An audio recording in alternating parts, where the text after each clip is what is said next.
Dialogue king Mohan బాబుది ఒక cinema ఉంటుంది, ఇప్పుడు చిన్నప్పుడు చూసాం, కేటుగాడు అని. ఆ సినిమాలో హీరో అంటే నెగిటివ్ షేడ్ అయినా కూడా హీరో అతనే. చిన్నప్పుడు చిన్న చిన్న దొంగతనాలు, స్కూల్లో పిల్లలను కొట్టడం, వాళ్ళ వస్తువులు దొంగిలించడం,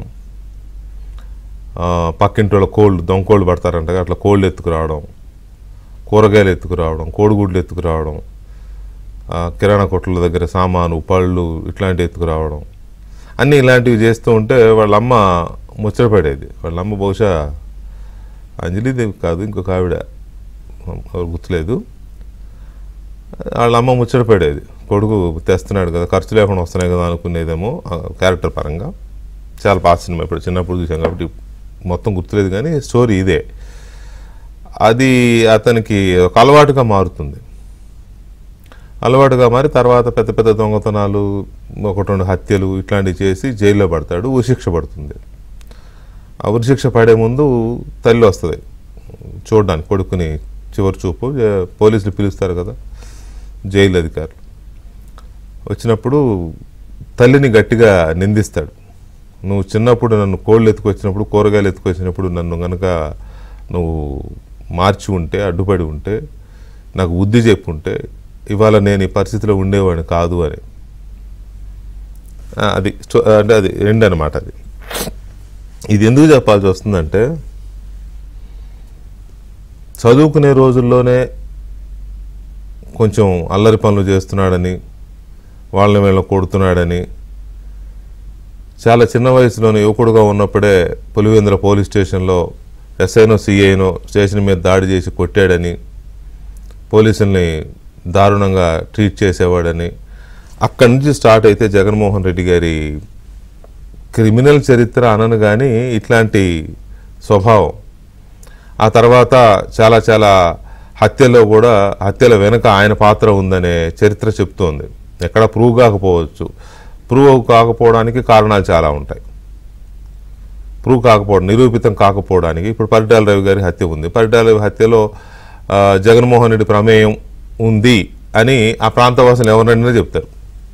ఆ ప్రాంతవాసులు కాదు, రెండు రాష్ట్రాలు ఎవరినైనా చెప్తారు. కానీ ఆధారాలు లేకపోవడం వల్ల నిరూపితం కాలేదు. కాబట్టి ఆయన నిర్దోషిగానే బయట ఉండిపోయాడు. అసెంబ్లీలో కూడా చర్చ జరిగింది దీని గురించి. అట్లాంటివి చాలా ఉన్నాయి. పరిటాల రవి హత్య కేసులో నిందితులు ఎవరు లేరు, సాక్షులు ఎవరు లేరు, అందరూ చచ్చిపోయారు. ఒక్కడు కూడా లేడు. విచిత్రం ఏంటంటే, ఇప్పుడు వివేకానంద రెడ్డి గారి హత్య వాళ్ళ సొంత చిన్న అన్న. ఆ హత్య ఎవరు చేయించారు అని అంటే అందరూ చెబుతారు, పులివెందుల పూలంగలలో ఎవరిని అడిగినా చెప్తారని అందరూ అంటారు. కానీ సాక్ష్యాలు ఇంకా ఎస్టాబ్లిష్ అవ్వాలి, దర్యాప్తు జరుగుతుంది కదా. కానీ అందరికీ తెలుసు అది ఎవరు చేయించారు, ఎవరు చేశారు. ఇదంతా ఓపెన్ సీక్రెట్, అందరూ మాట్లాడుకుంటున్నదే. కానీ దాన్ని మనం ఆధారాలు లేవు కాబట్టి అధికారికంగా చెప్పలేము ఆయన ఉన్నాడని. ఇప్పటి వరకు ఉన్నది అవినాష్ వరకు వచ్చి ఆగింది. అది నెక్స్ట్ లెవెల్ ఎక్కడికి వెళ్తుంది అనేది ఒక అంశం. సో ఇలాంటివన్నీ ఎస్టాబ్లిష్ చేసుకుంటూ వెళ్తే ఆయన గతంలో లక్షల కోట్ల రూపాయల అవినీతి చేశాడు, వాళ్ళ నాన్న అధికారాన్ని అడ్డం పెట్టుకుని అనేది ఒక పెద్ద స్కామ్. అది ఎస్టాబ్లిష్ అయ్యింది. మొన్న కూడా 830 కోట్లు ఎంతో అటాచ్మెంట్ చేసింది ఎన్ఫోర్స్మెంట్ డైరెక్టరేట్, ఈడీ. సో ఈ సూట్ కేసుల కంపెనీలు, ఆర్థిక అక్రమాలు, ఆర్థిక నేరాలు, ఇటువంటి అంటే బాగా సిద్ధహస్తుడు. సూట్ కేసు కంపెనీలు క్రియేట్ చేయడం కానీ, అఫ్కోర్స్ ఈయనతో పాటు ఆయన సలహాదారు అనాలో, సహచరుడు అనాలో, ఏమనాలో, A1 ఈయనైతే A2గా ఉంటాడు. వెన్నంటే ఈ కంపెనీలు తెరవడం, కంపెనీలు మూయడం, ఆర్థిక నేరాలు ఎలా చేయాలి, ఇటు నుంచి డబ్బులు అటు నుంచి ఎలా తీసుకురావాలి, అటు నుంచి డబ్బులు ఇటు నుంచి ఎలా తీసుకురావాలి, మనీ లాండరింగ్ ఏంటి, కిడ్ బ్రోకర్ పరిచయం చేసింది తెలుగు ప్రజలకి ఈ మహానుభావులే. అంతకుముందు తెలుసు, ఫైనాన్షియల్ ఎక్స్పర్ట్స్కి తెలుసు, కానీ కామన్ మనిషికి కూడా కిడ్ బ్రోకర్ అనే పదం తెలిసిపోయేలాగా చేసింది ఈ గొప్ప చరిత్ర ఉన్న వాళ్ళ జగన్మోహన్ రెడ్డి అండ్ విజయసాయి రెడ్డి. సో వీళ్ళు అన్ని వేల కోట్ల రూపాయలు, చివరికి 43,000 కోట్లు ఏదో నిగ్గు తేల్చింది అప్పుడు సిబిఐ కానీ ఈడీ కానీ. వాటిల్లో మెల్లమెల్లగా అటాచ్మెంట్లు అవుతూ ఉన్నాయి. ఆయన మాత్రం బెయిల్ మీద తిరుగుతున్నాడు.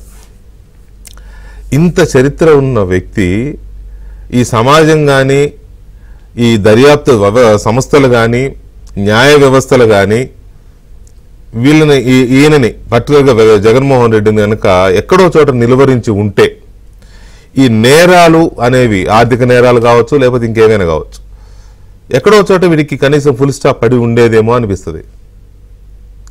ఇంత ఎందుకు చెప్పాల్సి వచ్చిందంటే లిక్కర్ స్కామ్ జరిగిన తీరు చూస్తూ ఉంటే, లిక్కర్ స్కామ్లో అరెస్ట్ అయిన వాళ్ళు చెప్తున్న అంశాలు చూస్తూ ఉంటే, సిట్ స్పెషల్ ఇన్వెస్టిగేషన్ టీమ్ వాళ్ళు ఒక్కొక్కళ్ళు అరెస్ట్ చేస్తే వాళ్ళు ఇస్తున్న కన్ఫెషన్ స్టేట్మెంట్స్, వాంగ్మూలాలు ఇస్తున్న ప్రకారం వాళ్ళ రిమాండ్ రిపోర్ట్స్లో చేస్తున్న పాయింట్స్ అన్ని చూస్తుంటే మై గాడ్, వారెవ్వా జగన్, వాటే బ్యూటీ అంటాం కదా, వాటే లూటీ, ఇంత అద్భుతంగా లూటీ చేయొచ్చు అని ఎంత ఎంత ఎంత ఎంత స్కెచ్ అంటే ఎంత పకడ్బందీగా అంటే,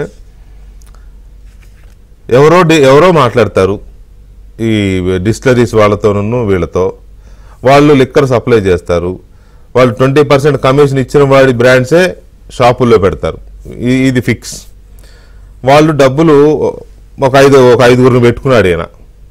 ఎవరో 5 అంటే ఇది ఓపెన్ అయిపోయింది, అరెస్ట్ చేస్తున్నారు కదా.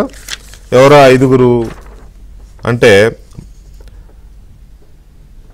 వాళ్ళ పెదనాన్న కొడుకు జార్జి రెడ్డి కొడుకు అనిల్ రెడ్డి, బాలాజీ వైఎస్ అనిల్ రెడ్డి, బాలాజీ అనే వ్యక్తి, మిథున్ రెడ్డి పెద్దిరెడ్డి గారి కుమారుడు ఎంపీ మిథున్ రెడ్డి, విజయసాయి రెడ్డి. ఈ ఎవరైతే బ్రాండ్స్ మాట్లాడతారో, బ్రాండ్స్ అమ్ముకుంటారో, లిక్కర్ బ్రాండ్స్ డిస్టిలరీస్ వాళ్ళు రాజు కసిరెడ్డి అనే అతనికి డబ్బులు పంపిస్తారు.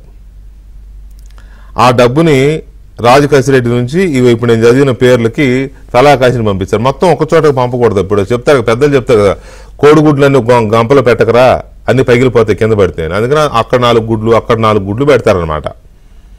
వీళ్ళు ఏం చేస్తారు, వీటన్నిటిని మెల్లగా జగన్మోహన్ రెడ్డి కంపెనీకి రూట్ చేస్తారు. జగన్మోహన్ రెడ్డికి ఏ రూపంలో రూట్ చేశారు అనేది అదొక ఆసక్తికరమైన అంశం. అది మెల్లమెల్లగా బయటకు వస్తుంది, అది కూడా దగ్గరకు వచ్చేసింది. సో వీళ్ళని డిస్టిలరీస్ కంపెనీస్తో మాట్లాడి రేట్స్ ఫిక్స్ చేసి 12% ఉన్న కమిషన్ని 20%కి పెంచి, వీళ్ళే 12% ఫిక్స్ చేశారు. వీళ్ళు పోటీ పడుతున్నారు ఎట్లాగో లాభాల కోసం అని చెప్పి దాన్ని 20% చేసి 20% కమిషన్ వసూలు చేసి అవి ఈ 4 వ్యక్తుల ద్వారా జగన్మోహన్ రెడ్డికి పంపించడం అనేది ఈ ప్లాన్ మొత్తం స్కెచ్ అనమాట. ఎంత ఎంత ఎంత పకడ్బందీ స్కెచ్ చూడండి. సరిగ్గా కనుక దర్యాప్తు జరగకపోతే ఈ 4తోనే ఆగిపోద్ది, 4 బుక్ అయిపోతారు. పరిటాల రవి హత్య కేసులో, లేకపోతే ఇప్పుడు వివేకానంద రెడ్డి గారి హత్య కేసులో ఎక్కడ ఆగిపోయింది కేసు అంటే అవినాష్ రెడ్డి దగ్గర వరకు వచ్చి ఆగిపోయింది. ఇప్పుడు ఈ కేసు దర్యాప్తు కూడా సరిగ్గా జరగకపోతే మిథున్ రెడ్డి వరకు వచ్చి ఆగిపోద్ది, లేకపోతే అనిల్ రెడ్డి దగ్గరకు వచ్చి ఆగిపోద్ది. జగన్మోహన్ రెడ్డి టచ్ చేయదు. కానీ ఇప్పుడు దొరికిన వాళ్ళు చెప్పేశారు ఆల్రెడీ. రాజకాశి రెడ్డి చెప్పాడు, అతని అనుచరుడు చాణక్య అనే అతను చెప్పాడు. నిన్న అరెస్ట్ అయిన సజ్జల శ్రీధర్ రెడ్డి కూడా ఇంచుమించు అదే చెప్పినట్టు చెప్పాడు, అదే పాయింట్ చెప్పాడు. ఏమని, అంతిమ లబ్ధిదారు జగన్మోహన్ రెడ్డి అని. అంటే ఈ డబ్బంతా కూడా ఎండ్ ఆఫ్ ది డే ఫైనల్గా చేరేది జగన్మోహన్ రెడ్డికి అనేది చాలా క్లియర్గా వీళ్ళు ఎస్టాబ్లిష్ చేస్తున్నారు. మరి ఇప్పుడు దర్యాప్తు ఎవరు డోర్ కొట్టబోతోంది? సిట్ ఎవరు డోర్ కొట్టాలి? జగన్మోహన్ రెడ్డి డోర్ కొట్టాలి. అందుకు సంబంధించిన పగడ్బందీగా సాక్ష్యాలు అవి తయారు చేస్తున్నారేమో సిట్ వాళ్ళు.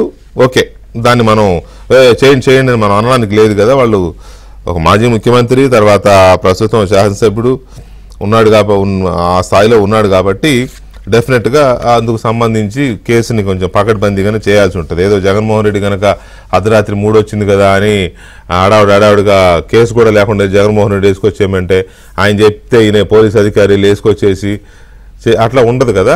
ఇది ఒక పద్ధతి గల ప్రభుత్వాలు పద్ధతిగానే చేస్తాయి, రాజకీయంగాను, చట్టపరంగాను, రాజ్యాంగ పరంగాను.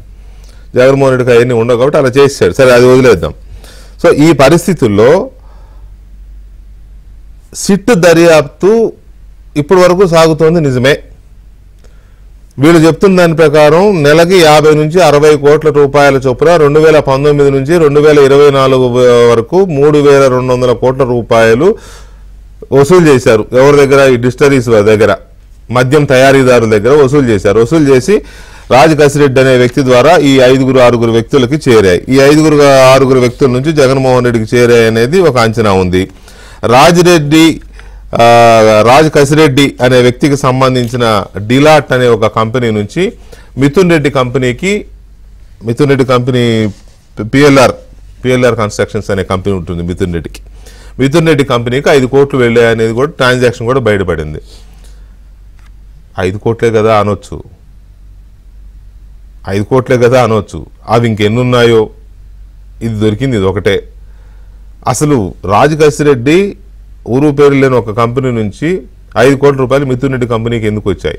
ఈ 5 కోట్లు మళ్ళీ ఎటు వెళ్ళాయి? ఇవన్నీ తీగలు లాగితే కానీ ఇప్పుడు నేను చెప్పినట్టుగా సిట్ ఎస్టాబ్లిష్ చేసే అవకాశం ఉండదు. జగన్మోహన్ రెడ్డిని టచ్ చేయడానికి కానీ, ఆయన డోర్ కొట్టి ఆయనకు నోటీసులు ఇచ్చి విచారణ పిలవడం ఇటువంటివి చేయాలంటే జరగదు. కానీ డెఫినెట్గా ఇది జగన్మోహన్ రెడ్డికి సంబంధించిన లిక్కర్ స్కామ్. జగన్మోహన్ రెడ్డి సంబంధించిన కాదు, జగన్మోహన్ రెడ్డి చేయించిన లిక్కర్ స్కామ్. ఈ స్కామ్ విషయంలో స్కిట్ ఎంత స్పీడ్గా ఉంది అనేది ఒక కీలకమైన అంశం. రెండో కీలకమైన అంశం, ఇందులో 1,00,000 కోట్ల రూపాయల నగదు లావాదేవీలు జరిగాయి ఆ 5 సంవత్సరాల్లో లిక్కర్ షాపుల్లో అనేది అందరూ చెప్పారు, అధికారికంగా నిరూపించారు.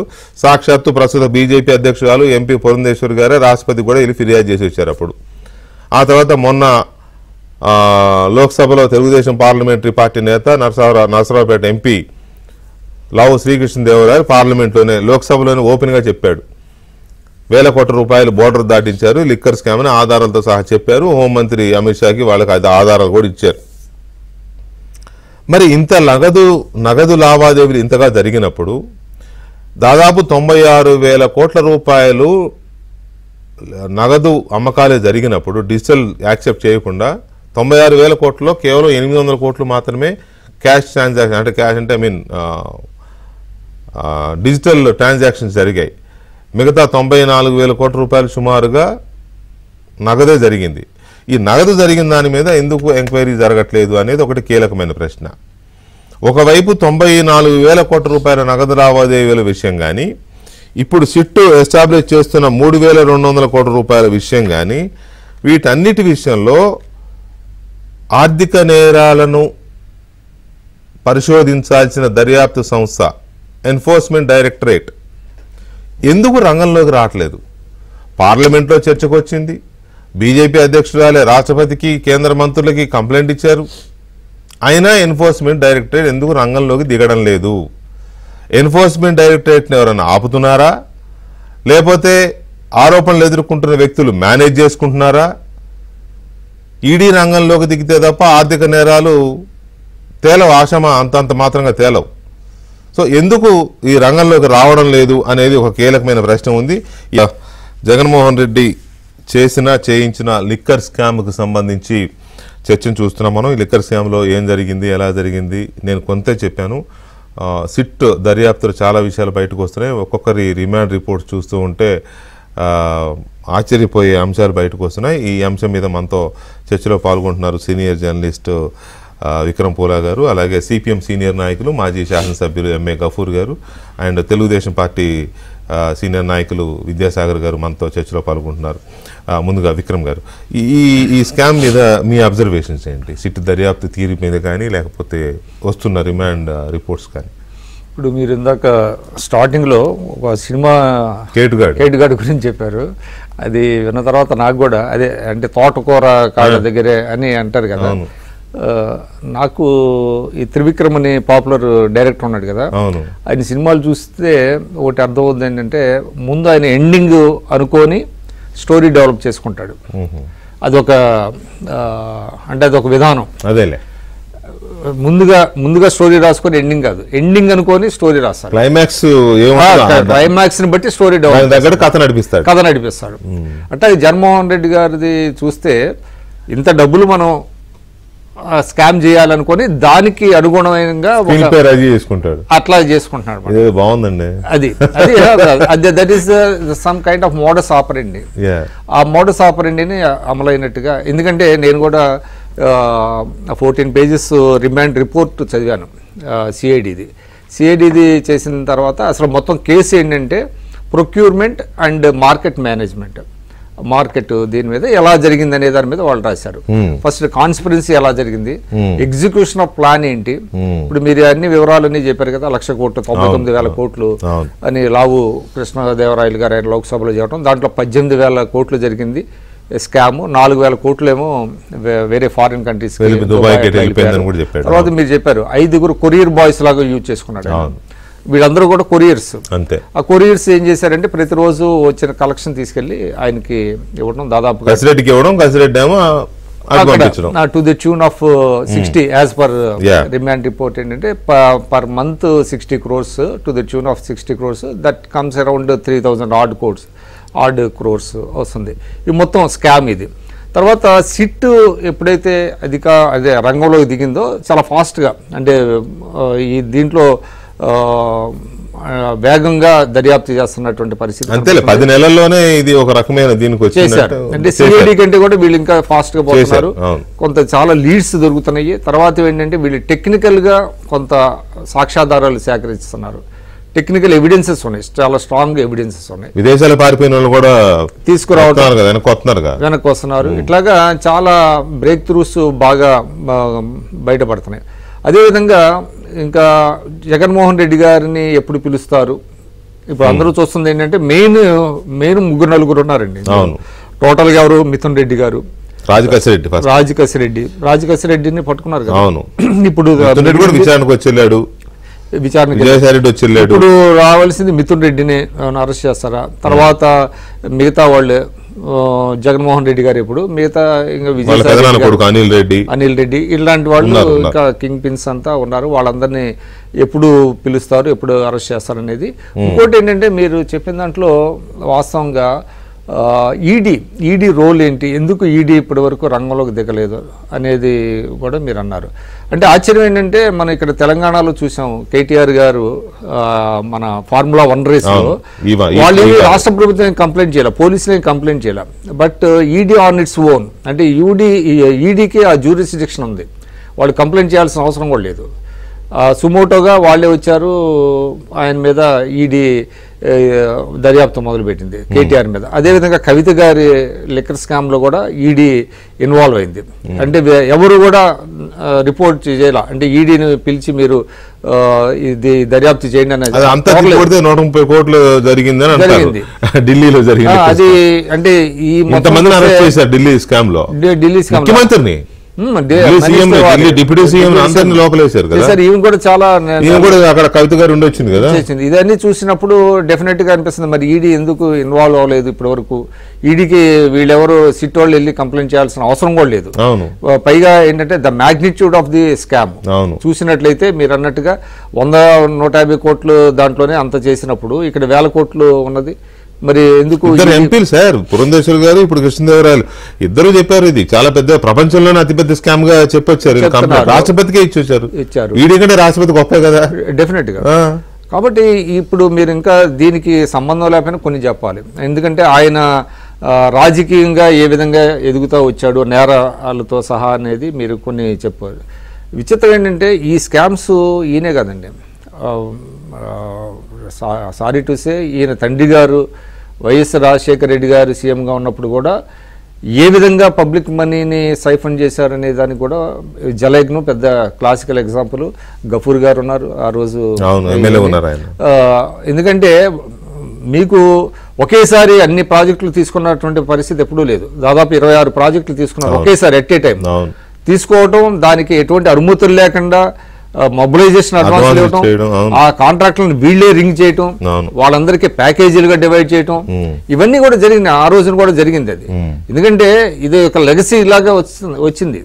ఈ రకంగా పబ్లిక్ మనీని మీరు అధికారంలో ఉన్నప్పుడు పబ్లిక్ మనీని ఏ విధంగా దోచుకోవాలి అనే దాని మీద నేను చెప్పినట్టుగా ముందుగా అనుకొని, ముందు మనకి డబ్బు కావాలి, దానికి ఏం స్కీమ్స్ కావాలి అని అక్కడి నుంచి మొదలుపెట్టి రివర్స్లో అనమాట, రివర్స్లో మొదలుపెట్టి ఒకేసారి 26 ప్రాజెక్టులు పెట్టి తర్వాత దాన్ని ఇంకా 42 ప్రాజెక్టులు డెవలప్ చేసి ఈ రకంగా మనం చూసినట్లయితే ఎప్పుడు వాళ్ళ అధికారంలో ఉన్నా కూడా ఈ రకమైనటువంటిది వస్తుంది. అయితే జగన్మోహన్ రెడ్డి గారు ఎప్పుడు తెలిసింది ఇదంతా ఈయనకి అంటే మీకు గుర్తుందో లేదో, ఆయన 2004లో 2006లోనూ ఆయన ముందుగా అడ్వాన్స్ ఐటీ కట్టాడు 100 కోట్లకి. అప్పుడు మొత్తం దేశం అంతా నివ్వెరపోయింది. ఇంత బుద్ధిమంతులు ఇండియాలో ఎవరున్నారు? అసలు ఏమి వ్యాపారాలు చేస్తున్నాడు ఈయన?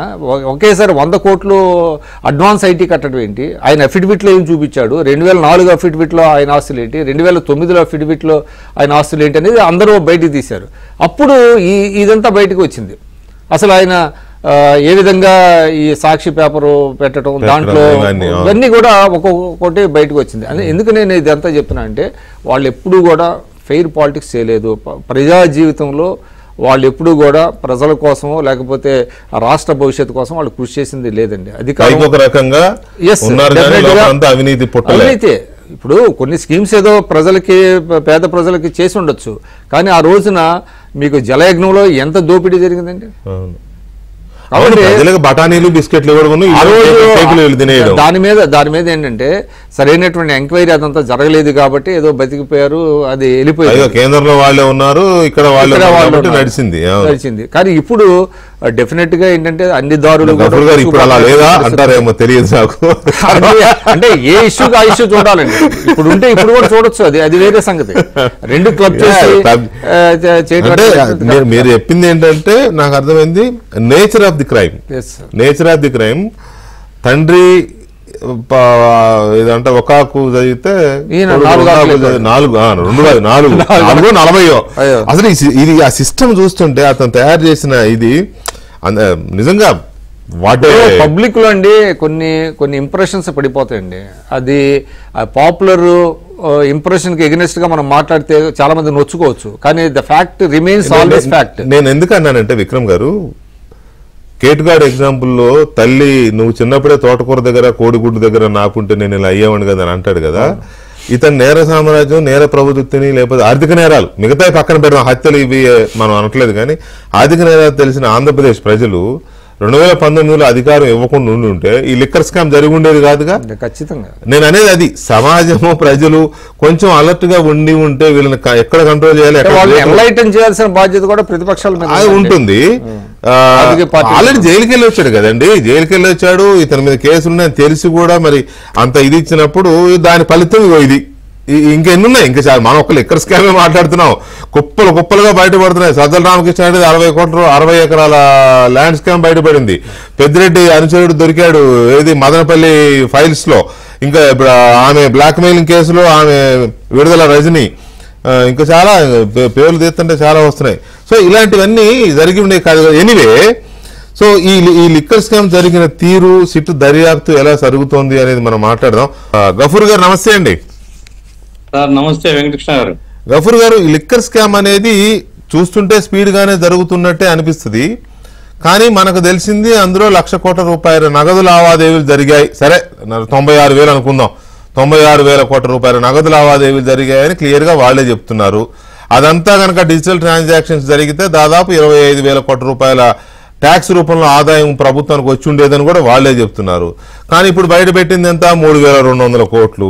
మరి మిగతాది ఏమైంది అనే దానికి మనకి తెలియదు, దర్యాప్తులు ఇంకా బయటకు వస్తుందేమో తెలియదు. సో ఇవన్నీ చూస్తే ఈ దర్యాప్తు స్పీడ్ గా జరుగుతున్నప్పటికీ కూడా జగన్మోహన్ రెడ్డి వేసిన స్కెచ్ ని చూస్తే మీకేమనిపిస్తుంది? కృష్ణ గారు, సార్ మీరు సంతృప్తికరంగా ఉన్నట్లుగా మీ మాటలను బట్టి నేను అర్థం చేసుకుంటున్నా. సంతృప్తికరంగా లేను. సాగర్ సంతృప్తికరంగా ఉంటాడు. సాగర్ ఎలాగో ఉంటాడు, నేనేం లేనండి. It is clear. ఎందుకంటే ఇప్పుడు మనం ఒక 3-4 సంవత్సరాల నుంచి, అంటే ఎన్నికల కంటే ఒక 2-3 సంవత్సరాల ముందు నుంచి ఈ కుంభకోణాల మీద వరుసగా మీరు డిబేట్లు కండక్ట్ చేశారు, మేమందరం పార్టిసిపేట్ చేశాం.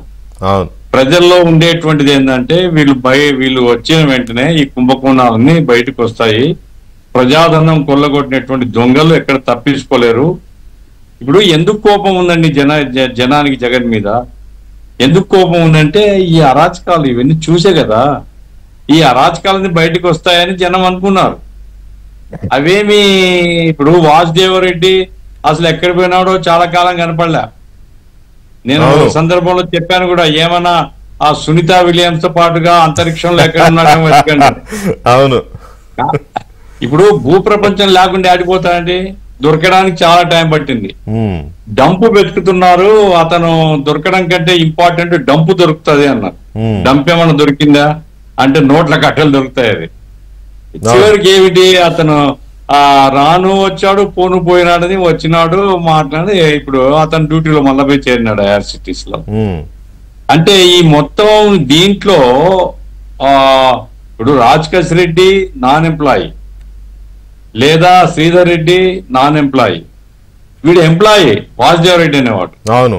అట్లా ఇంకోటి ఎవడో వానికి ఏదో హామీ ఇచ్చి ఐఏఎస్ ఇప్పిస్తామని ప్రేమచంద్ ఎవడో ఇంకోటి ఎంప్లాయీ. అంటే వీళ్ళందరూ కూడగలుపుకొని దొంగలు కలిసి ఊర్లు పంచుకున్నట్లు అధికారులు అనధికారులు పంచుకుంటే అధికారుల్ని ఏం చేయలేకపోయినప్పుడు అనధికారులు కూడా ఏం దొరకరు అనేది లెక్కండి. Correct correct. అది అంటే ఎక్కడికి పోతుంది కేసు అనేది నేను ముందే చెప్తున్నాను కదా. కాబట్టి దీన్ని డైల్యూట్ చేయడమే మార్గంగా వాళ్ళు పెట్టుకున్నారు. ఇప్పుడు రాజకేశ్ రెడ్డి ఇప్పుడు చెప్పినాడు, రేపు ఇదే చెప్తాడా, సంతకం చేయలే అతను, రేపు కోర్టుకు పోతే నన్ను కొట్టినారు బలవంతంగా రాపించుకున్నారు అనేది చెప్తాడు. విజయసాయి రెడ్డి ఆయన ప్లానే జగన్మోహన్ తప్పించడం. కాబట్టి నా పాయింట్ ఏమిటంటే ఇప్పుడు ఎందుకు ఈడీ రావడం లేదు, ఈడీ ఎందుకు రావడం లేదు అంటే ఎక్కడో చోట ఒక రకమైనటువంటి ఒక అనుబంధమో లేకుంటే ఒక మేనేజ్మెంట్ సాఫ్ట్ కార్నరు ఉండబట్టే కదా. ఇప్పుడు మీరు చూస్తే ఈ మధ్య నిర్మలా సీతారామన్ గారు ఒక మాట చెప్పారండి, 50,000కు మించి కనుక ఒక్కసారిగా నగదు మీ అకౌంట్ లో పడితే ఐటీ వాళ్ళు ఎంక్వైరీ చేస్తారు అని. అవును. 50,000కు ఎంక్వైరీ చేసేటువంటి మెకానిజం మేము పెడుతున్నాము అని చెప్పిన గవర్నమెంట్ 1,00,000 కోట్ల రూపాయలు సుమారుగా ట్రాన్సాక్షన్స్ వితౌట్ ఏది డిజిటల్ ట్రాన్సాక్షన్స్ కాకుండా గవర్నమెంట్ తెలియకుండా లెక్కలో రాకుండా జరిగినాయి అనేటువంటిది సాక్ష్యాధారాలతో బయటపడినా కూడా ఈడీ రావడం లేదంటే ఏమిటి దీనికి కారణం? మరి కూటమి అని భుజాలు కొట్టుకుంటారు కదా, గుండెలు మేమంతా ముగ్గురం ఒకే మాట అంటారు కదా. మరి ఎందుకు ఇట్లా జరుగుతుంది? కూటమి నేతలు పోయి సెంట్రల్ గవర్నమెంట్ అడిగితే ఈడీ రాదా? ఈడీ రావడం లేదంటే ఈడీ ఎందుకు రాదు? సెంట్రల్ గవర్నమెంట్ యొక్క ఇన్స్ట్రక్షన్స్ బట్టి ఈడీ యాక్ట్ చేస్తుంది. అది 100 కోట్ల రూపాయలండి ఆ ఢిల్లీ కుంభకోణం, మీరే చెప్పారు. ఆ గడ్డి కుంభకోణం ఎంతండి? ఆ లాల్ ప్రసాద్ 80 కోట్లు ఎంతో. లాల్ ప్రసాద్ జైలు పోయి వచ్చాడు. ఎంతండి? 36. 36 కోట్లు. 36 కోట్లకు జైలుకు వచ్చాడు. ముసిలాయన అనారోగ్యంతో ఉన్నాడు, అయినా నిర్దాక్షిణంగా లోపలేస్తారు. నాకేమి లాల్ ప్రసాద్ ను వేయకూడదని చెప్పడంలే. మరి ఈడ 1,000 కోట్ల రూపాయల కుంభకోణాలు జరుగుతూ ఉంటే ఈడీ రంగంలోకి రాదు, ఐటీ రంగంలోకి రాదు, సిబిఐ రంగంలోకి రాదు. అంటే ఎక్కడ కూటమిలో నేను ఎందుకంటే బాధ కలుగుతుంది. ఈ మధ్య ఏమైపోయిందండి సార్, ఇన్నాళ్ళు జగన్ను తిడుతుంటే బాగా అనుభవించిన వాళ్ళు ఇప్పుడు వీళ్ళని ఒక మాట అనే పాటికి ఉలికి పడుతున్నారు. మేము చాలా గొప్ప వాళ్ళం, మేము పవిత్రులమని. నేను చెప్తున్నాను, మీరు అనుకుంటే కాదు, ప్రజలు అనుకోవాలా. ప్రజలు అనుకోవాలంటే ఇప్పుడు 3,200 కోట్ల 1,00,000 కోట్ల ట్రాన్సాక్షన్స్ లో మీరు తెలిసింది, సిఐడి తెలిసింది 3,200 కోట్లు. ఏం సార్ అది? 3,200 కోట్లు. జగన్మోహన్ రెడ్డి ఆయన నేచర్ మనకు తెలుసండి. ఆయన 30% లేకుండా ఆయన ఎటువంటి పరిస్థితిలో ఒప్పుకోడు.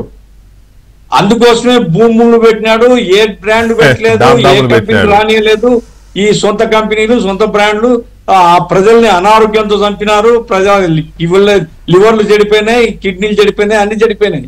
3,200 కోసమా? ఇది చాలా పెద్ద మొత్తంలో ట్రాన్సాక్షన్ జరిగినాయి. ఇవి రావట్లేకపోతే కనీసం బయటికి తీయలేకపోతే, రాబట్టడం తర్వాత సంగతి, బయటికి తీయలేకపోతే జనమే ఉంటారు. వీళ్ళు రాజకీయాల కోసం ఊరికే ఆరోపణలు చేస్తున్నారు. మా జగన్మోహన్ రెడ్డి చాలా మంచోడు, 3,200 కోట్లు కావాలని పెడుతున్నారు. ఆయనకి ఏమి 1,00,000 కోట్ల అధిపతి ఆయన, ఈ 3,200 కోసం పొరపాటు చేస్తాడని జనం అర్థం చేసుకుంటారు.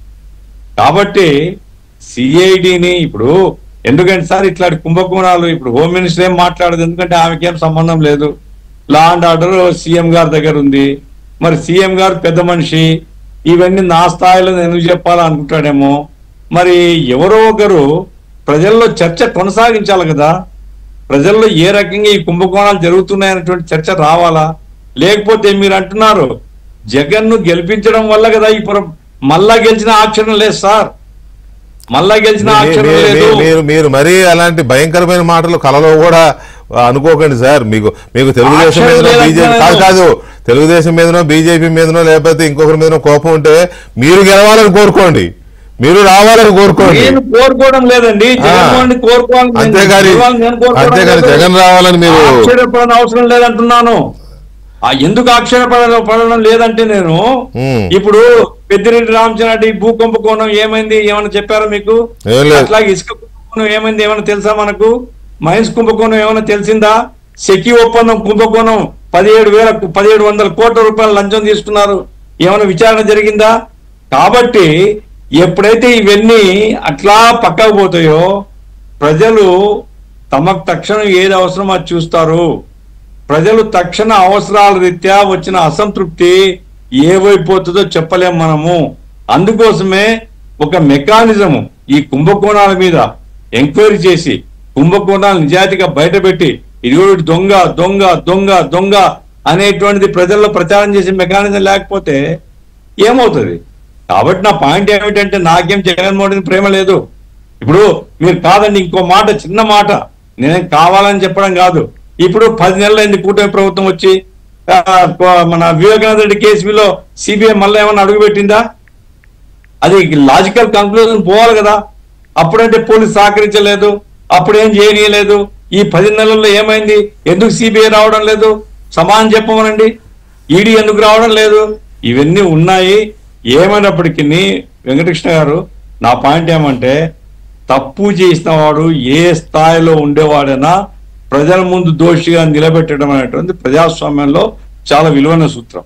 కాబట్టి ప్రభుత్వము కేంద్రంతో మాట్లాడతారా, కేంద్రాన్ని ఒప్పిస్తారా లేదా నాకు తెలియదు, కానీ కేంద్రంతో నిమిత్తం లేకుండా రాష్ట్రంలో ప్రజాధనం కొల్లగొట్టినటువంటి దోషులు ప్రజల ముందు నిలబెట్టాలా. అది ఈనాడు ఉండేటువంటి ప్రభుత్వం యొక్క బాధ్యత. ఆ బాధ్యత నిర్వహించాలని మాత్రమే నేను కోరుతున్నా. కాబట్టి 3200 కోట్లు అంటే ఎవరు అంగీకరించడం లేదండి. ఇది చాలా పెద్ద కుంభకోణము, అయినా బయటికి రావడం లేదు. ఎందుకు రావడం లేదంటే మనకు తెలియదు. కాబట్టి వేల కోట్ల రూపాయల ప్రజాధనం కొల్లగొట్టేటువంటి అవకాశం ఏ దొంగకు ఉండకూడదు. ఎవడు కూడా ప్రజాధనంతో రాజకీయాలు చేయకూడదు. రాజకేశ్ రెడ్డి చెప్తున్నాడు మన పార్టీకి డబ్బులు కావాలా, కాబట్టి నువ్వు బాగా సంపాదిస్తున్నాడు. అరే వాడు గాడిద కష్టం చేసి సంపాదించమను, వాడు లేకుంటే ఇంకో చోట ఏదైనా కూలిగా పనిచేసి సంపాదించమను. తప్పుడు సార్ అది తాపించి సబ్ స్టాండర్డ్ లిక్కర్ తాపించి సంపాదించి ఎలక్షన్ చేస్తారు వీళ్ళు. ఏం బాగుండే కాసి వీళ్ళకి లేకపోతే ఎట్టండి? అదే కదా ఎందుకు ఇంత అంటే చూస్తుంటేనేమో స్పీడ్గా జరుగుతున్నట్టు అనిపిస్తుంది, కానీ దాని వాల్యూమ్ చూస్తేనేమో 1,00,000 కోట్ల రూపాయలు అంటారు, 3,000 కోట్ల రూపాయలు అంటే మామూలుగా చూస్తే 3,000 కోట్ల రూపాయలు పెద్దదే, కానీ చెప్పిందేమో 1,00,000 కోట్ల రూపాయలు కదా. అది ఒకటి. తర్వాత ఈడీ ఎందుకు ఎంటర్ అవ్వట్లేదు అనేది ఇది ఇంకొక సమస్య. ఇప్పుడు దాకా మనం మాట్లాడింది. సో సాగర్ గారు ఎందుకు ఇంత ఇదిగా ఉంది? ఓకే, స్పీడ్గా ఉండొచ్చు, దర్యాప్తు పారిపోయారు అనుకున్న వాళ్ళని వెనక్కి లాక్కొస్తున్నారు, మొత్తం మీద అయితే వాళ్ళ కలువులో ఉన్న వాళ్ళని బయటికి తీసుకొస్తున్నారు, బాగానే ఉంది. కానీ ఏతావాత ఇవాళ కోర్టులో వేసింది తేల్చింది ఏంటంటే 3,200 కోట్ల రూపాయల ఇది జరిగింది 2019 నుంచి 24 వరకు అని చెప్పి తేల్చారు కదా. మరి లావు శ్రీకృష్ణదేవరాయలు పార్లమెంట్లో మాట్లాడింది ఏంటి? పురంధేశ్వర్ గారు రాష్ట్రపతికి కేంద్ర మంత్రులకి ఇచ్చిన కంప్లైంట్ ఏంటి? 96,000 కోట్ల రూపాయల నగదు లావాదేవీలు జరిగాయి అని ఇప్పటిదాకా టీడీపీ నాయకుడు టాప్ టు బాటం ఊదరగొట్టింది ఏంటి? ఇక్కడ 3,200 కోట్లు ఏంటి? అసలు ఏమీ సింక్ అవ్వట్లేదు కదా, అది పాయింట్. గుడ్ ఈవినింగ్ వెంకటకృష్ణ గారు, అట్లా పెద్దలిద్దరు కూడా నమస్కారం. మీరు రేస్ చేసిన పాయింట్ లీగల్ గా చాలా వ్యాలిడ్ పాయింట్ అది. ఎందుకంటే మీరు ఓపెనింగ్ రిమార్క్స్ లో కూడా మాట చెప్పారు, 12% కాదు అది 20% పోయింది, 20% మాట్లాడుకున్నారు. ఆ 20% ఏదైతే టోటల్ గా ఏదైతే ట్రాన్సాక్షన్ ఉందో దాంట్లో 20% అన్న రావాలన్నా కూడా 18,000 కోట్ల నుంచి 20,000 కోట్లు రావాలి. ఇందులో ఇంకో ముఖ్యమైన పాయింట్ నేను మాట చెప్తాను. రాష్ట్ర ఆదాయాన్ని పంజాబ్ లిక్కర్ మీద వచ్చే ఆదాయాన్ని పంజాబ్ నేషనల్ బ్యాంక్ లో వీళ్ళు తాకట్టు పెట్టినప్పుడు ఇచ్చినటువంటి డాక్యుమెంట్ ఏంటంటే, ఒక సంవత్సరం ఆదాయాన్ని 24,000 కోట్ల రూపాయలుగా చూపించి 25 సంవత్సరాలకు లోన్ తీసుకోవడానికి వీళ్ళు అప్లై చేశారు. దాంట్లో 14,000 కోట్లు 15,000 కోట్లు ఆల్రెడీ ఇచ్చారు, రాష్ట్ర ప్రభుత్వానికి తీసుకున్నారు.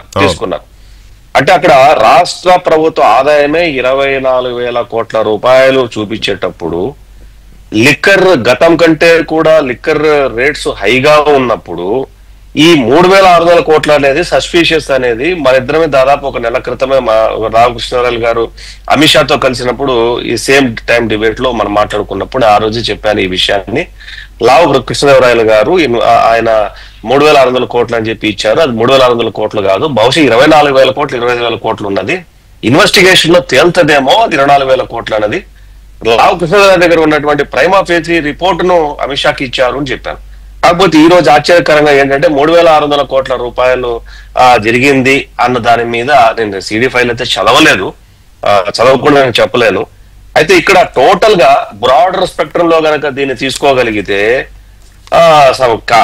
బ్యాంకుకి ఇచ్చినటువంటి ఇన్ఫర్మేషన్ ఏంటి, అప్పు తీసుకునేటప్పుడు వీళ్ళు మాట్లాడుకున్నటువంటి పర్సంటేజ్ ఎంత, జరిగినటువంటి ట్రాన్సాక్షన్స్ ఎంత, డివైడ్ చేస్తే వచ్చే ఆదాయమే వచ్చేటువంటి నెంబరే స్కామ్. దీంట్లో మళ్ళీ సెకండ్ థాట్ అవసరం లేదు, దీంట్లో తలలు బడ్డలు కొట్టుకోవాల్సిన అవసరం లేదు, ఇది రాకెట్ సైన్స్ కాదు. అయితే బహుశా నేను అనుకోవటం ప్రస్తుతానికి ప్రైమా ఫేసిలో సిడి ఫైల్ ఇచ్చినటువంటి ఇదే కాబట్టి ప్రస్తుతానికి 3,600 కోట్ల రూపాయలకు సంబంధించిన ఆధారం లభ్యమై ఉండవచ్చు. అది ఏది త్రూ ట్రాన్సాక్షన్స్ కానివ్వండి, ఏదైనా ఎవిడెన్షియల్ గా ఇచ్చినటువంటి అమౌంట్. బట్ ఇక్కడ ట్రైన్ ఎస్టాబ్లిష్ చేయాల్సింది ఏంటంటే బై హ్యాండ్, అంటే రికార్డెడ్ గా లేకుండా ఉన్నటువంటి డబ్బును నేను పలానా వాళ్ళు నాకు ఇంత ఇచ్చారు, ఇది నేను వైట్ లో చూపించాను, ఇది బ్యాంక్ ట్రాన్సాక్షన్ చేశాను, ఇది నేను బ్లాక్ లో చేశాను అన్నది ఇక్కడ తేలాల్సినటువంటి అంశం. వాళ్లకు జగన్మోహన్ రెడ్డికి క్రైమ్ అది బై నేచర్ ఇచ్చిందండి. బై నేచర్ క్రైమ్ అనేది అతనికి ఇచ్చింది, వాళ్ళ ఫాదర్ నుంచి అతనికి వచ్చింది, రాజశేఖర్ గారికి వాళ్ళ నుంచి వచ్చింది, ఆయనకు వాళ్ళ తాత నుంచి వచ్చింది. రాజశేఖర్ అంటే తాతల ముత్తాతల కాలం నుంచి వచ్చేటువంటి నేచర్ ఇది. ఈ నేచర్ ని మీరు ఎట్లా పోగొట్టగలుగుతారు? మీరు ఒక కేటుగాడి కథ స్టోరీ చెప్పాడు కదా, కేటుగాడి కథలో బ్యాక్గ్రౌండ్ ఏం చూపించలేదు. మోహన్ బాబు క్యారెక్టర్ ఏదైతే ఉందో ఆ క్యారెక్టర్ లో వాళ్ళ ఆయన దొంగగానే ఏం చూపించలా. కానీ ఇక్కడ లేదు, వాళ్ళ బ్యాక్గ్రౌండ్ కూడా అదే అనుకోవాలి. ఎందుకంటే మనం ఈయన తోటకూర కట్టలను కోడి పిల్లని కోడిగుడ్లను ఎత్తుకోవటంటే వాళ్ళ అమ్మ ఎంకరేజ్ చేసింది, అంటే వాళ్ళ అమ్మ కూడా అలవాటు పడింది కాబట్టి ఎంకరేజ్ చేసింది. లేకపోతే ఈ బాగా కొడితే వాడు చేసేవాడు కాదు కదా.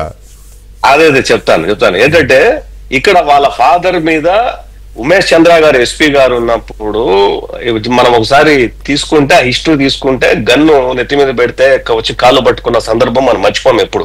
అంటే ఈ సంఘటన చాలా మందికి ఇప్పుడున్న జనరేషన్ లో తెలియదు.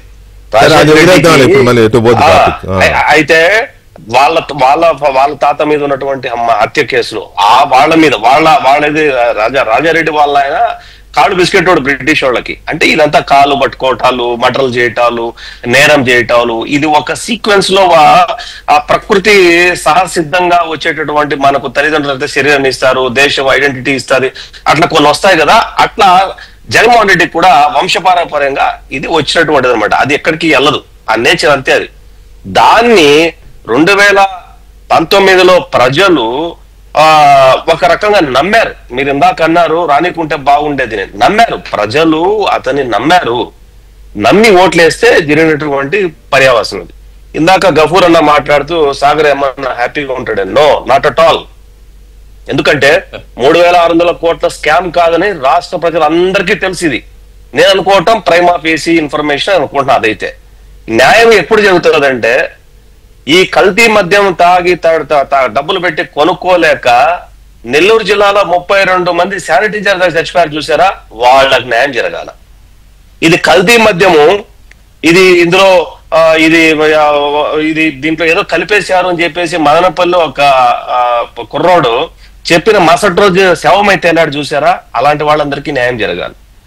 ఈ 33,000 మందికి కిడ్నీ వ్యాధులతో యంగ్స్టర్స్ ఎవరైతే కిడ్నీ వ్యాధులతో బాధపడుతున్నారో చూసారా, వాళ్ళ న్యాయం జరగాలి.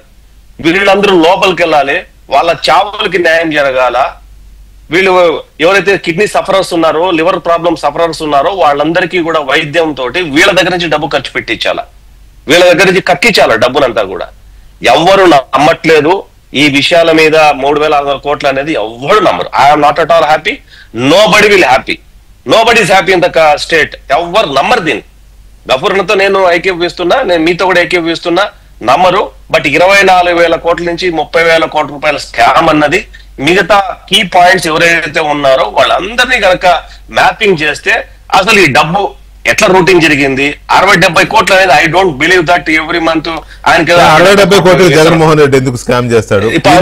I don't believe. నేను నమ్మను దాన్ని. అది 600 కోట్లో 700 కోట్లో ఉంటది, ఒక 0 తగ్గించారు అంతే తప్ప ఇక్కడ 60-70 కోట్లు అయితే కానే కాదు. ఇందులో ఇందాక గఫూర్ అన్న మాట్లాడుతూ కొంతమంది గవర్నమెంట్ అఫీషియల్స్ వాళ్ళు క్రైమ్, వాళ్ళ మీద క్రైమ్ ఫిక్స్ చేయకుండానే ప్రైవేట్ వాళ్ళ మీద క్రైమ్ ఫిక్స్ చేస్తారంటే వాళ్ళు దీంట్లో ఇన్ అడిషన్ నేను ఒక పాయింట్ చెప్తాను, వాళ్ళు స్టేట్ గవర్నమెంట్ ఎంప్లాయీస్ కాదు. వీళ్ళను క్రైమ్ చేయడానికే డిప్యుటేషన్ మీద తీసుకొచ్చినటువంటి ఎంప్లాయీస్. ఈ స్టేట్ ఎంప్లాయీస్ కానే కారు, ఈ డిపార్ట్మెంట్లో ఎగ్జామ్ పాస్ అయిన వచ్చినటువంటి ఎంప్లాయీస్ కానే కారు. ఎంతో ఇప్పుడు చూడండి, రాజశేఖర్ గారి గవర్నమెంట్ లో ఎంతమంది ఐఏఎస్లు ఐపీఎస్ జైలుకి వెళ్ళారు, ఇప్పుడు ఎంతమంది ఐఏఎస్లు ఐపీఎస్ జైలుకి వెళ్ళారు. ఇది ఒక హ్యాప్చువల్ క్రిమినల్. ఇందాక మీరు క్యాప్షన్ లో కూడా మన ఆర్కే గారిది ప్రోమో నేను చూసాను. క్రిమినల్స్ నోరు తెరిస్తే తెలివైన క్రిమినల్స్ నోరు తెరిస్తే అంటే ఇక్కడ తెలివై క్రిమినల్ అంటేనే ఒక అది మనం వాడు ఒక క్రిమినల్ అనే పదానికి ఏంటంటే వాడు ఒక నేరస్తుడు, దాంట్లో మళ్ళీ తెలివి. ఇక్కడ ఈ పదాన్ని ఉపయోగించింది ఎవరు అంటే అంతకంటే తెలియనటువంటి క్రిమినల్ విజయసాయిరెడ్డి. 11 కేసుల్లో నిందితుడు, సిబిఐ కేసులో 13 ఈడీ కేసులు ఏదో ఉండదు, అది ఆ కేసులు నిందితుడు. అతని నోట్లోంచి వచ్చిన మాట ఏంటంటే తెలివైన సాగర్. అదంతా ఒక ఆస్పెక్ట్ అయితే ఇక్కడ అందరూ లేవనెత్తుతున్న పాయింట్ ఏంటంటే ఈడీ ఎందుకు ఎంటర్ అవ్వట్లేదు, అది కూడా రావాలి కదా చర్చ. మంచి పాయింట్. మీరు అది మర్చిపోయి మీరు ఎక్కడికో వెళ్ళిపోయారు. మీరు నేను అనుకోవటం ఈడీ ఇప్పటికిప్పుడు అడుగు పెట్టకపోతే మంచిది నేను అనుకుంటున్నా. ఎందుకంటే ED is not in our control, ED is in central control. Let him the SIT investigation continue, let him take the all the evidences, let him collect the all the evidences. అన్ని evidence collect చేసిన తర్వాత ఈ మొత్తం అంతా కూడా ఈడీకి ఇచ్చారనుకోండి, దాని నుంచి ఈడీ బయటికి రాలేదు. నేను అనుకోండి ఇప్పటికిప్పుడు ఈడీ బయటకు వచ్చేస్తే ఏమో నాకు క్వశ్చన్ మార్క్. ఎందుకంటే ఢిల్లీ లిక్కర్ స్కామ్ 100 కోట్లు 130 కోట్లు ఈడీ ఎంటర్ అయింది. మీరు అన్నట్టు తెలంగాణది ఏదో రేసుకు సంబంధించిన కేసు 130 చిల్లర కోట్లు, 70 కోట్ల 80 కోట్ల చిల్లర. అది ఇది దీని పరిధి దానికంటే కొన్ని వేల రెట్లు పెద్దదైనప్పుడు రాలేదు. ఎందుకు రాలేదు అంటే ఇక్కడ మనం ఎవరు జవాబు చెప్పలేం. ఎందుకంటే అది ఏముందో దాని మతలబ్ ఏముందో మనకు తెలియదు. నేనేమంటానంటే రాకపోవడం మంచిది అంటాను.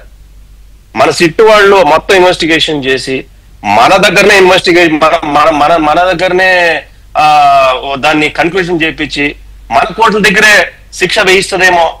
ఇక్కడ నేరస్తులకు శిక్ష పడాల్సింది అంశం ముఖ్యం. ఇక్కడ ఆయన జగన్మోహన్ రెడ్డి గారు అంటున్నది ఏంటి, నా ఫేక్ ఫ్యాబ్రికేటెడ్ ఇది ఎవిడెన్సెస్ ను క్రియేట్ చేస్తున్నారండి. నాయన అది నీ అలవాటు, అది నీ జన్మతహా వచ్చినటువంటి అలవాటు. అది ఫేక్ అండ్ ఫ్యాబ్రికేటెడ్ తయారు చేయటం, కట్టుకొత్తలు అల్లటం అన్నది మీ ఫ్యామిలీ పరంపర వచ్చినటువంటి అలవాటు. అది ఇక్కడ ఎవరికి అలవాట్లు లేవు.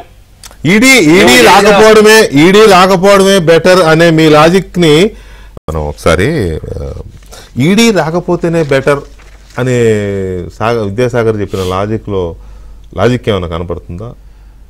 అంటే మనం ఇందాక అనుకున్నాం ఈ స్థాయి జరిగినప్పుడు రిలేటివ్గా దీనికంటే చాలా చిన్న స్కామ్స్లో మరి వాళ్ళు ఈడీ ఎంటర్ అయ్యారు కదా. అవును, మరి దీనికి ఎందుకు ఎంటర్ అవ్వట్లేదు? అది అంటే విద్యాసాగర్ గారు విత్ డ్యూ రెస్పెక్ట్స్ ఆయన ఆర్గ్యుమెంట్లు అంత మనం సబ్స్క్రైబ్ చేయలేము మనం.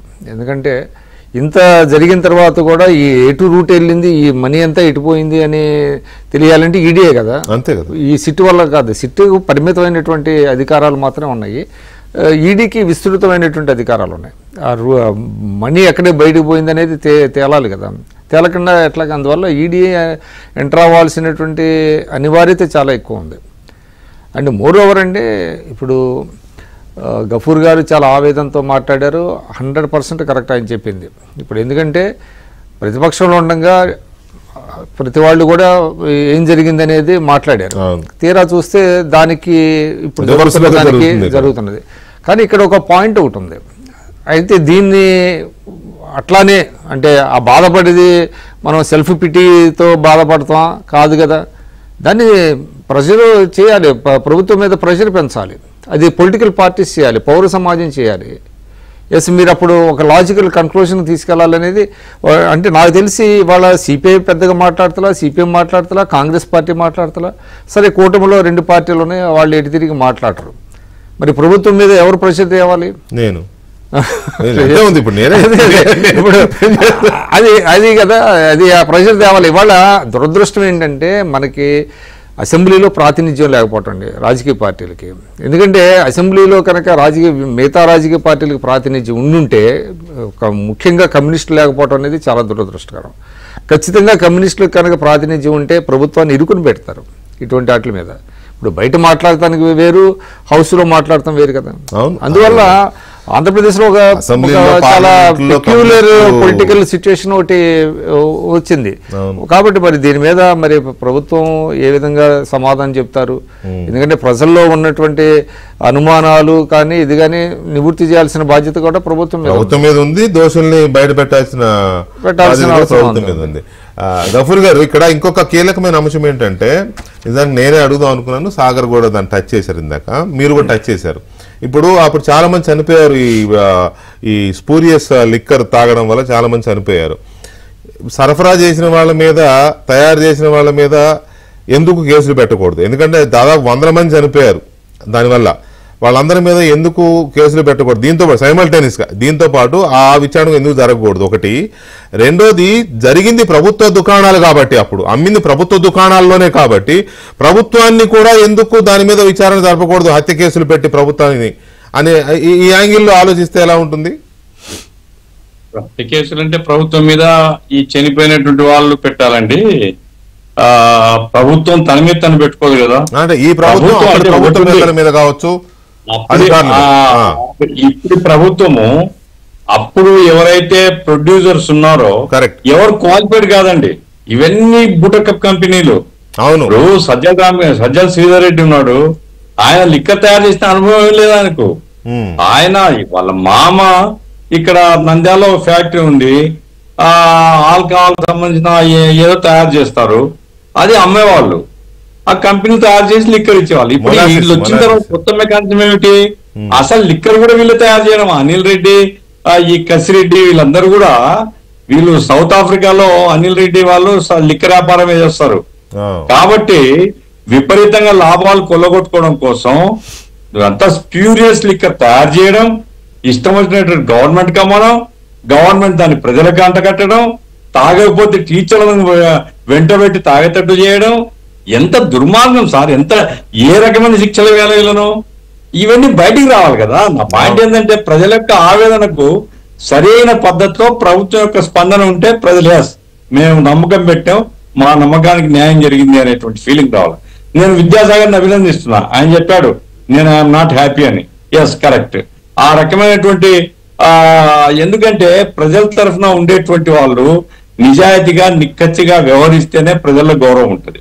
ఇప్పుడు నా పాయింట్ ఏంటంటే, మ్యానుఫ్యాక్చరర్స్ మీద పెట్టాలండి కేసు. ఎందుకంటే చాలా మంది చనిపోయినారు, చాలా మంది లివర్లు పాడైపోయినాయి, చాలా మంది కిడ్నీస్ జబ్బులకు పడినారు. ఎందుకంటే అంత స్పీరియస్ అండి. కాబట్టి ఇవన్నీ కూడా కొంచెం ఇది సిట్ చేయలేదు ఈ పని. వేరే దర్యాప్తు జరగాలి, సిట్ కాదు, వేరే దర్యాప్తు జరగాల. వైద్య ఆరోగ్య శాఖ ద్వారా ఆయన చెప్పనివ్వండి, మీ ప్రశ్న మీకు ఉంటుంది. వైద్య ఆరోగ్య శాఖ ద్వారా జరగాల. కాబట్టి అటువంటివన్నీ బయటకు వస్తే, ఇప్పుడు మాకేముంది సార్, మాకు జగన్మోహన్ రెడ్డితో శత్రుత్వం లేదు, మిత్రుత్వం లేదు, కానీ కోపం ఎందుకుండి? అరే ప్రజలు ఇచ్చిన అధికారాన్ని ఇంత దుర్వినియోగం చేసి, ఇంత దుర్మార్గం చేసి, రాష్ట్రాన్ని నాశనం చేసి, పన్ను కట్టకుండా జీరో డబ్బులు వసూలు చేసి సర్వనాశనం చేసినటువంటి వాళ్ళు ఇంత ఈజీగా తప్పించుకొని పోతుంటే బాధ అనిపిస్తుంది. అట్లా గవర్నమెంట్ ఏమంటే సీరియస్ గా కనుక వ్యవహరిస్తే ప్రజలు తృప్తి పడతారు, ప్రజలు అభినందిస్తారు, ప్రజల విశ్వాసము పెట్టుకునే దానికి న్యాయం జరుగుతుంది. సాగర్ గారు, ఎండ్ ఆఫ్ ది డే మనం లాస్ట్ దీంట్లో ఉన్నాం కాబట్టి ఈ దర్యాప్తు జగన్మోహన్ రెడ్డి ఇంటి తలుపు కొట్టే టైం ఎంత దూరంలో ఉంది? సరే, ఈ సంగతి అయిపోయింది, ఎవరు అభిప్రాయాలు వాళ్ళు చెప్పారో వదిలేయండి, కానీ దర్యాప్తు జగన్ తలుపు కొట్టే అంత టైం ఎంత ఉంది? వెంకటకృష్ణ గారు, నేను ఒక్క నిమిషం దీని మీద క్లారిటీ చెప్తాను. పాయింట్ కే వస్తాను. చెప్పానంటే ఇప్పుడు దర్యాప్తు సంస్థలు అనేటివి ఎక్స్చేంజ్ ఆఫ్ నోట్స్ చేసుకోవచ్చు, వాళ్ళేం చేసుకోకూడదనే రూల్ ఏం లేదు. తిట్టు మాకు ఇన్ఫర్మేషన్ కావాలని చెప్పి ఈడీకి అడిగితే ఈడీ ఇవ్వాల్సిందే, ఇస్తుంది కూడా. సో ఇక్కడ నా పాయింట్ ఏమంటే, ఎన్ని ఈడీ కేసులు ఈ దేశంలో పెండింగ్ ఉన్నాయి, ఏంటి పరిస్థితి ఏంటి, అవన్నీ మనం ఒకసారి ఆలోచిస్తే సరే సరే అది వదిలేద్దాం. కేవలం ఈడీనే చట్టం ముందు నిలబెట్టాలన్న విషయాన్ని అసలు దాన్ని మర్చిపోతే చట్టం ముందు నిలబెట్టాలా? అది స్టేట్ అన్నా చేయొచ్చు, సెంట్రల్ అన్నా చేయొచ్చు. స్టేట్ కు అవకాశం ఉంది, పెట్టేద్దాం చట్టం ముందర. ఒకటి. రెండో విషయం, మీరు అడిగిన ప్రశ్న ఎన్ని రోజులు తలుపు తట్టే పరిస్థితి అంటే, ఈడీకి ఇస్తే ఎప్పుడు తలుపు తడుతుందో నాకు తెలియదు, కానీ ఇప్పుడైతే మాత్రం ఈరోజు రాత్రి కూడా తట్టచ్చు, ఈరోజు రాత్రి కూడా నోటీసులు ఇవ్వచ్చు. ఈ పూటకైతే అంటే ఇప్పుడు ఏది మన చేతిలో ఉంది కాబట్టి, ఇది 16 పేజీలో 12 పేజీలు ఏదో సిడి ఫైల్ ఏదైతే ప్రైమా ఫేసి చెప్పారో 3,500 కోట్లు అన్నారో, దాని మీద ఈ రోజు కూడా నోటీసులు ఇవ్వచ్చు. సో ఇక్కడ ఏ క్షణమైనా సరే ఏమైనా చేయడానికి అవకాశం ఉంది. బట్ నేనేమంటానంటే, నేను సిడి ఫైల్ చదవలేదు, చదివిన తర్వాత కానీ నేను కన్ఫ్యూజన్ రాలేదు. బట్ ప్రైమా ఫేస్ లో 3,600 కోట్ల రూపాయలు, బట్ ఓవరాల్ గా వచ్చేసరికి 24,000 నుంచి 25,000 కోట్ల రూపాయలు. దేని బేస్ చేసుకుంటే, బేసింగ్ ఆన్ ట్రాన్సాక్షన్, వాళ్ళు ఇచ్చిన కన్ఫెషన్ స్టేట్మెంట్ లో 20%, 12%, 20% హైక్. ఆ డబ్బు అఫీషియల్ గా ఎంత జరిగింది, అన్అఫీషియల్ గా ఎంత జరిగింది. మీరు ఇందాక మిథున్ రెడ్డికి 5 కోట్లు వెళ్ళింది అని ఒక అకౌంట్ అంటున్నారు, ఆయనకి కొన్ని వందల అకౌంట్లు ఉన్నాయి, దేశ విదేశాల్లో ఉన్నాయి. ఆ రూటింగ్ ఎట్లా జరిగింది అన్నది ఇంకొంతమందిని ఆ పరిధిలో కనుక తీసుకురాగలిగితే, ఆ పరిధిని ఏ రకంగా ఎప్పుడెప్పుడు ఎక్కడెక్కడ ఎట్లా రూటింగ్ చేశారు, ఏ కంపెనీకి వెళ్ళినది, తిరిగి మళ్ళీ అవి ఏ కంపెనీలకు ఇండియాలోకి వచ్చాయా రాలేదా, వచ్చాయి అంటే ఎక్కడ పోయింది, లేదు బయటకు వెళ్ళిపోయిందంటే ఏంటి. ఈ సిట్ అనే సంస్థ ఇది చాలా విస్తృతమైనది. ఇది ఎవరి హెల్ప్ అయినా తీసుకోవచ్చు, ఛార్జ్ షీట్ ఫైల్ చేయొచ్చు, ఎవరైనా ఎప్పుడైనా నోటీసులు ఇవ్వచ్చు, ఎవరైనా లాక్కొని వచ్చి వెంటనే లోపలేయచ్చు. కాబట్టి నా ఉద్దేశంలో ఇది చక్కగా జరుగుతోంది. ఈ చక్కగా జరిగే దాంట్లో వేరే వాళ్ళ సహాయం తీసుకోవడంలో నాకు అభ్యంతరం లేదు, కానీ వేరే వాళ్ళకి అప్పగించడంలో మాత్రం నాకు ఖచ్చితంగా అభ్యంతరం ఉంది. రైట్, ఇదే టాపిక్ ఇప్పుడు మనం చర్చించాం చాలా వరకు, ఈ లిక్కర్ స్కామ్ కానీ వీటి మీద. ఈ స్కామ్ను బేస్ చేసుకుని అసలు విజయసాయి రెడ్డి జగన్మోహన్ రెడ్డి మీద ఎందుకు తిరుగుబాటు చేయాల్సి వచ్చింది, అది నిజంగా తిరుగుబాటేనా, ఆ తిరుగుబాటు కారణాలు ఏంటి అనే అంశంతో పాటు మొత్తం దీని మూలాలన్నీ తాడేపల్లిలోనే ఉన్నాయా, ఇంకా వేరే కారణాలు ఇంకా వేరే చోట ఎక్కడైనా ఉన్నాయా అనే అంశాలను బేస్ చేసుకుని, ఇది ఒక రకంగా చంద్రబాబుకి ఒక పెద్ద అస్త్రం లిక్కర్ స్కామ్ అనేది, జగన్మోహన్ రెడ్డిని ఫిక్స్ చేయడానికి. అంటే బలవంతంగా చేయవసరం, ఆయన చంద్రబాబుని ఎలాగైతే అర్ధరాత్రి కేసు కూడా లేకుండా ఎత్తుకుపోయాడో అట్లా చేయవసరం. ఇక్కడ కేసు ఎస్టాబ్లిష్ అవుతుంది. సరే, 3,200 కోట్ల 3,000 కోట్ల ఎంత నాకు పక్కన పెడితే ఎస్టాబ్లిష్ అవుతుంది. తెలివైన క్రిమినల్స్ గా వాళ్లే చెప్పుకోబడిన వాళ్ళు వాళ్లే చెప్పారు కాబట్టి, వాళ్ళ కన్ఫెషన్సే ఉన్నాయి కాబట్టి కేసు ఎస్టాబ్లిష్ అవుతోంది. కాబట్టి ఇది ఒక అస్త్రం, ఇది ఒక ఆయుధం, ఈ లిక్కర్ స్కామ్ అనేది. ఈ లిక్కర్ స్కామ్ అనే ఆయుధాన్ని చంద్రబాబు నాయుడు ఎంతవరకు దీన్ని ఉపయోగిస్తారు, ఎంతవరకు ప్రయోగించగలరు, ప్రయోగించే ఆలోచన ఉందా లేదా ఏంటి అనేది ఈ వారం వీకెండ్ కామెంట్ బై ఆర్కేలో మా ఎండి రాధాకృష్ణ గారు విశ్లేషిస్తున్నారు. ఈ డిబేట్ తర్వాత అదే ప్రసారం అవుతుంది. Please watch it. Thank you very much Gafoor గారు అండ్ విద్యాసాగర్ గారు, విక్రమ్ గారు, థ్యాంక్ యూ వెరీ మచ్ అండి.